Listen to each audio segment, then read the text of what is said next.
We will hear from Snehapriya Rao, a presentation entitled Why the Guru Came to the West, Rethinking the Transnational Guru from an Indigenous Perspective. Snehapriya Rao is a doctoral student at the Hindu University of America in the Hindu Studies discipline. She was raised in India before immigrating to the US at the age of 13. She grew up in a Hindu family which instilled in her a deep reverence for gurus like Swami Vivekananda for revitalizing ancient traditions that had been lost to many Indians during the colonizing era. Sneha became a seeker and a yoga practitioner in the Advaita Vedanta tradition and is motivated by a sense of spiritual duty to pass on the traditions of her ancestors to her child in healthy and nourishing environments. Please join me in welcoming Sneha.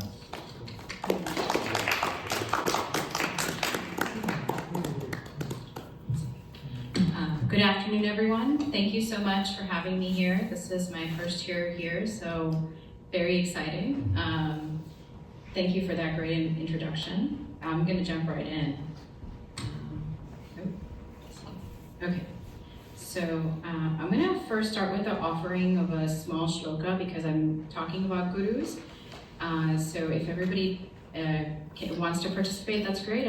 Just usually I close my eyes and I put my hands in Anjali Mudra. Guru Brahma, Guru Vishnu, Guru Devo, Maheshwaraha, Guru Sakshat, Parabrahma, Tasmai Shri Gurave Namaha.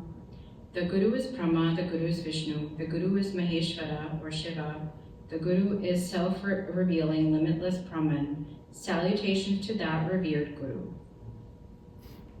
I offer this prayer as I set the sankalpa or intention for this presentation to provide the context in which gurus travel to the West and seek to build an understanding of gurus from the lens of Sanatana Dharma or Hinduism.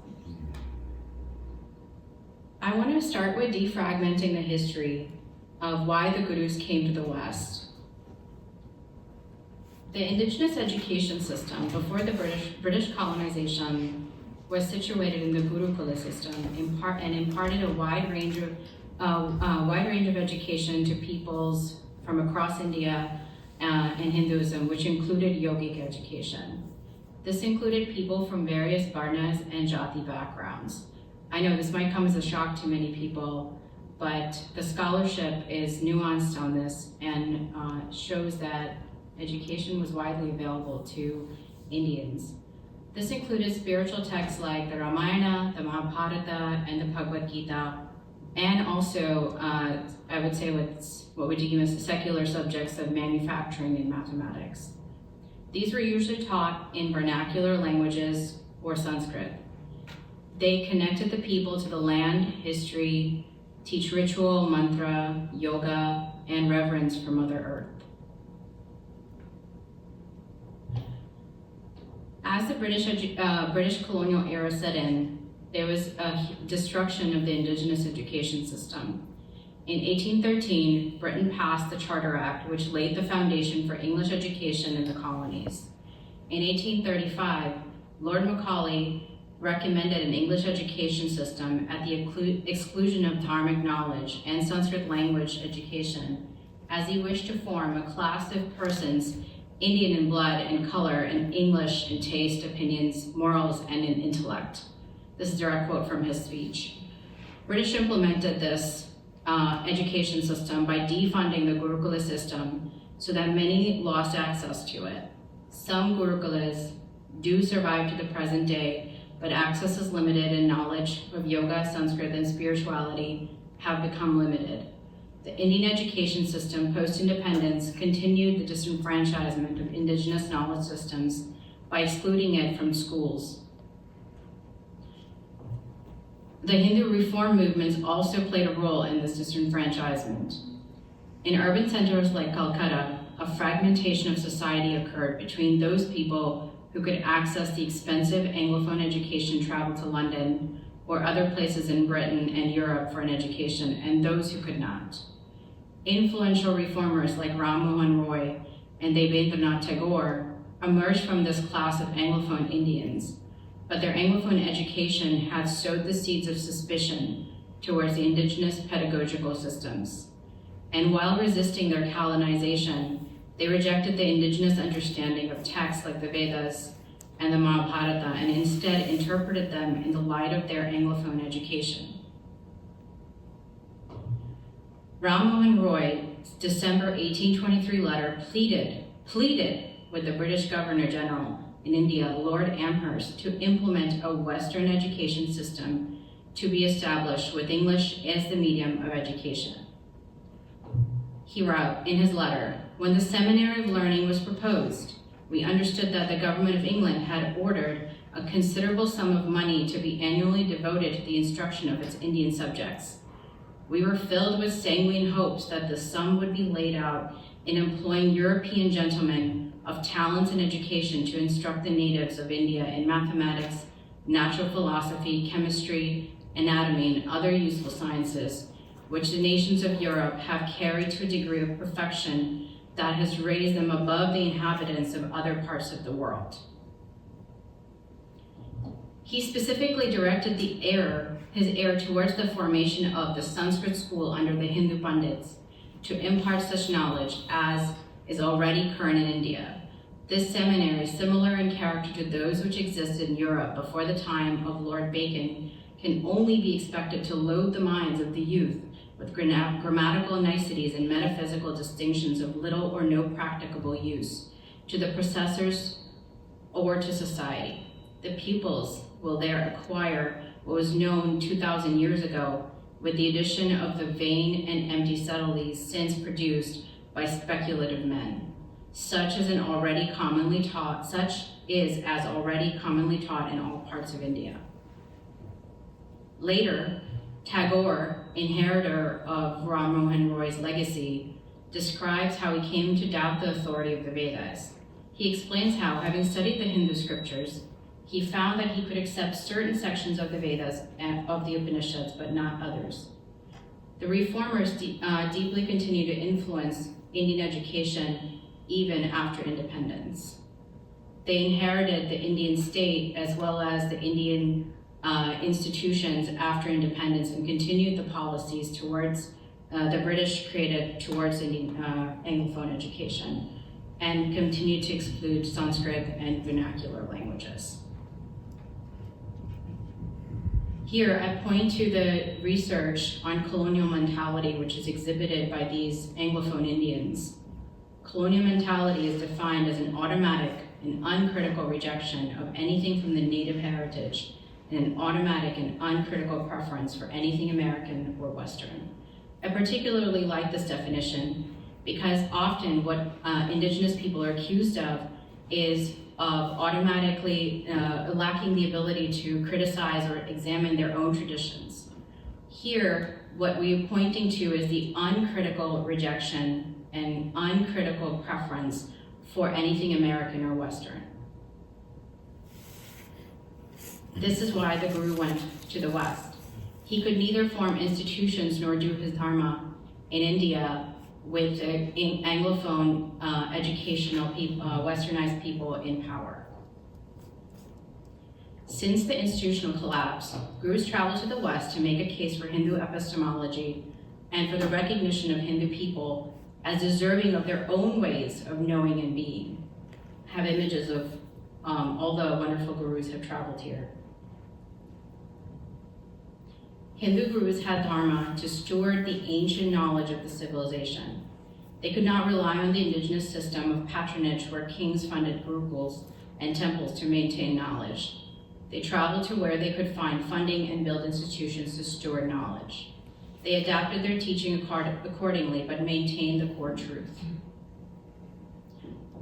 Here's a quote from Swami Vivekananda from his 1983 speech at the World Parliaments of Religion. I'll read only a section of it. "I came here to seek aid for my impoverished people, and I fully realized how difficult it was to get any help for heathens from Christians in a Christian land." He wrote this at a time when India was in the depths of colonization and people's lifespans had been reduced to 22 years. And we had suffered many multiples of famines. So he was seeking funding as well as funds to revitalize the Vedic traditions. However, tensions emerge from sitting within a larger system that is capitalist, and different lineages have responded differently. This is the shadow, I think, that Philip talks about. Some have created completely separate systems. Some gurus who came here created completely separate systems, and some adapted to capitalism. Some claiming to be gurus have also exploited the inherent exploitative nature of capitalism. All these exist all at once as responses to coloniality. Discernment in the seeker is critical, especially amongst those situated in modern commodity culture, when we engage with indigenous traditions that travel to the West. But before to build discernment, I want to talk about the Hindu understanding of the Guru. Hinduism has no prophets. Truth is always accessible to those who are studying the realization of Brahman. This inherently creates a situation that does not place authority in a single person. Civilization can have many prophets, many gurus. Truth can be experienced in many different ways and described in many different ways due to diversity of creation.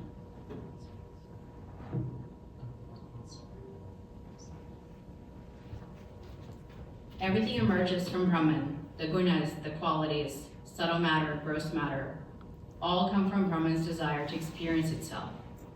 This is the yajna, or joyful sacrifice, of Brahman. Atma's goal is to reverse the yajna of Brahman by sacrificing ego or ahankara. I just lost your picture. It's all We're all set now. It's back. Now it's back. Yes.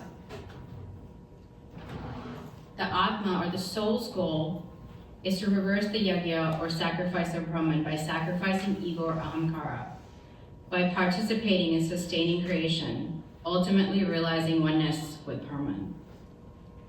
Why does one need a guru if we're all from Brahman?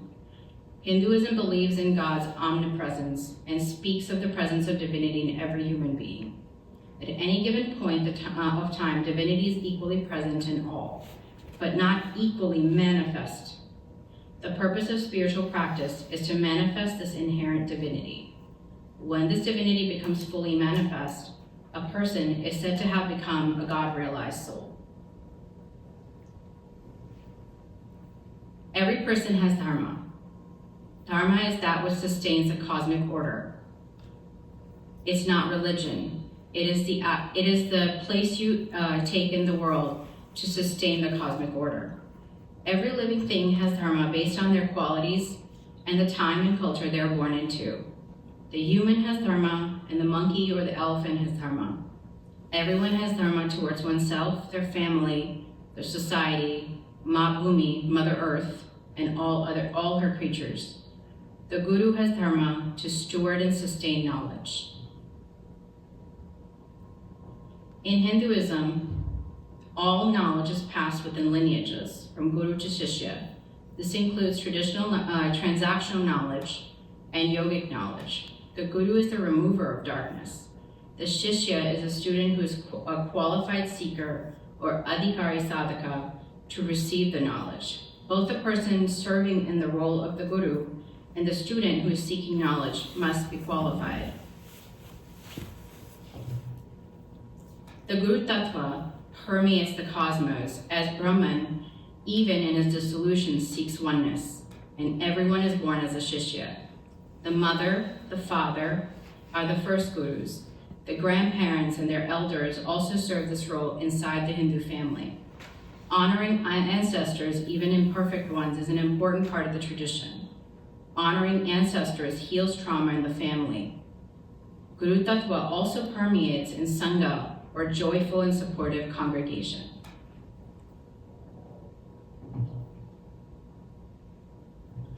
What are the qualifications of a guru and a shishya? This is key to understanding how we can move forward with Western seekers seeking inside indigenous Hindu traditions. Eventually, when the shishya is qualified for knowledge of Brahman and is no longer attached to the performing karmas or has lost his doership, then They can seek a guru who can impart knowledge of Brahman. The guru must have direct experiential knowledge of Brahman, and must be studied in the lineage's oral and textual scriptures and traditions. A teacher within a lineage can also serve as a surrogate for the guru. However, they will be limited in qualification to teach. For shishya who are early in their journey or don't have ancestors to guide them, the first way to identify a guru is that they must exhibit yogic qualities. They should lack worldly desires, anger, greed, attachment, ego, or envy. But ultimately, it's the seeker's dedication, devotion, and reverence which leads them to purifying their mind. As the shishya goes through the process of yoga, they might find different gurus who suit them better, or they might connect with their guru more deeply. This is an indication of change in the perception of the shishya, as ultimately, when the seeker becomes more steady in realization, she sees no difference between herself, the guru, and Brahman. Devotion and service to all the gurus in one's life, including your mother, father, your family, your society, is necessary. This does not mean blind faith, but rather approaching the guru with a commitment to realizing oneself. Some guiding principles. I will leave you with some guiding principles. If one is choosing to seek knowledge within an indigenous Hindu tradition, respecting that tradition's pedagogy, epistemology, and ontology is critical. Understanding that culture's colonial context and history is needed for healing. Practicing accountability instead of placing blame on indigenous pedagogy is part of accountability. Lack of discernment harms indigenous people by spreading coloniality. Engagement between westernized people and indigenous Hindu culture must be based on mutual respect and honest inquiry. Thank you all.